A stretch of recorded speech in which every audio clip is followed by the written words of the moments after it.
Party को बड़ा झटका लगाया। विधायक दारा सिंह चौहान ने विधायक पद से इस्तीफा दिया। विधानसभा स्पीकर को सौंपा इस्तीफा। जल्दी बीजेपी ज्वाइन कर सकते हैं दारा सिंह चौहान। समाजवादी पार्टी के टिकट पर घोसी से बने थे विधायक। हालांकि पिछली बार बीजेपी में थे और बीजेपी के टिकट पर चुनाव जीत कर आए। योगी कैबिनेट में भी शामिल किए गए थे।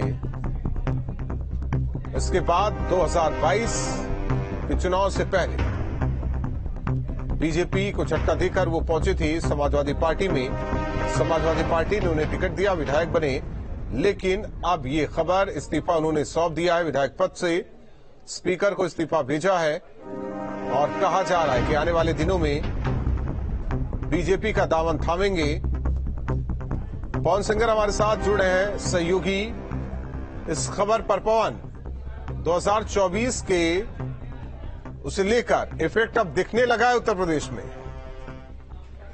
तो देखिए, निश्चित तौर पे दारा सिंह चौहान बड़े कद के नेता माने जाते रहे हैं और पिछले चुनाव में वो भारतीय जनता पार्टी का दामन छोड़ करके समाजवादी पार्टी का दामन थाम लिया था और उसके बाद चुनाव जीतने का भी काम किया। लेकिन पिछले दिनों अटकलें लगाई जा रही थी कि दारा सिंह चौहान जल्द भारतीय जनता पार्टी में एक बार फिर दिखाई देंगे और आज उन्होंने विधानसभा अध्यक्ष से मिलकर के अपना इस्तीफा सौंपा है। या समाजवादी पार्टी को एक बड़ा झटका दिया है। दारा सिंह चौहान ने अपने सदस्यता से इस्तीफा देने का काम किया और रास्ता बिल्कुल अब साफ दिखाई दे रहा है कि आने वाले दिनों में 2024 लोकसभा चुनाव में वो एक सीट से यानी भारतीय जनता पार्टी की तरफ से लोकसभा का चुनाव लड़ सकते हैं, ऐसी अटकलें लगाई जा रही है। और ये इस्तीफा इस समय देना और राजनीतिक परिदृश्य से जब देखेंगे तो समझ में आता है कि किस तरीके से दारा सिंह चौहान ने अपना मन बदल लिया है और एक तरीके से घर वापसी को लेकर के वो तैयार है। क्योंकि पिछली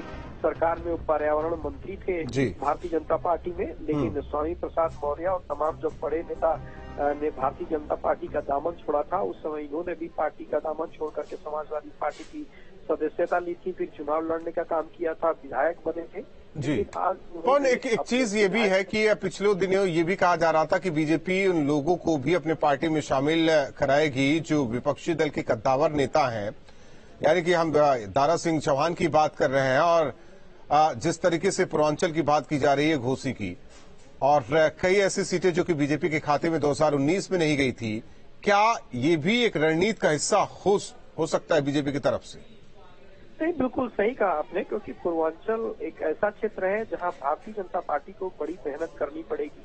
क्योंकि विधानसभा में भी जब आप देखेंगे तो आपको नजर आएगा कि गाजीपुर, मऊ, आजमगढ़, इस बेल्ट में भारतीय जनता पार्टी काफी कमजोर है।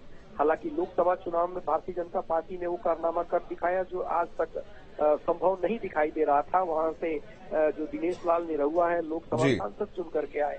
लेकिन अब भारतीय जनता पार्टी जानती है कि समीकरण को दुरुस्त रखना है तो वहाँ पे जो जातिगत आंकड़े हैं उसको भी दुरुस्त रखना पड़ेगा।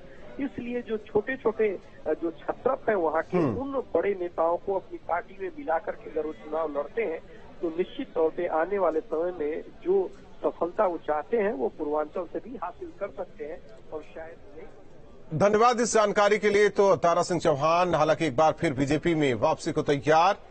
इससे पहले वो मंत्री भी, अगर 2017 में जिस तरीके से सरकार बनी, सीएम योगी आदित्यनाथ बने, मंत्री थे, छोड़ा उन्होंने पार्टी, सपा में गया और अब बीजेपी में। बड़ी खबर, हेट स्पीच मामले में आजम खां को बड़ा झटका लगा है। रामपुर एमपी एमएलए कोर्ट ने दोषी करार दिया है। 2019 लोकसभा चुनाव में भड़काऊ भाषण